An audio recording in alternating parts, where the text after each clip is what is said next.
இந்த 60ஆம் கல்யாணம் எதுக்கு பண்றாங்க? இதோட அர்த்தம் என்ன? கொஞ்சம் சொல்றீங்களா? தமிழ்ல மொத்தம் 60 வருஷம் இருக்கு. நாம பிறந்து 60 வருஷம் கழிச்சு நாம பிறந்த அதே வருஷம் திரும்பி வரும். இப்ப சோபகிருத ஆண்டு நடக்கும். இதே மாதிரி நான் பிறக்கும் போது இதே சோபகிருத ஆண்டு நடந்திருக்கும். ஒருத்தருக்கு முழுசா 60 வயசு கடந்து 61வது வயசு வரும்போது அவன் பிறந்த அதே தமிழ் வருஷம் திரும்பி வரும். அந்த நிகழ்வுக்கு பேர் தான் 60ஆம் கல்யாணம், மணிவிழா, சஷ்டியப்த பூர்த்தின்னு சொல்லுவாங்க. ஒரு மனுஷன் எத்தனையோ கண்டங்கள்ல இருந்து தப்பிச்சிருப்பான்.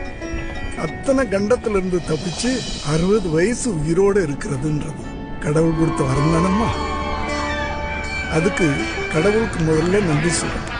ரெண்டாவது, எந்த பிள்ளைங்களும் அப்பா அம்மா கல்யாணத்தை பார்த்துருக்க மாட்டாங்க இல்லையா?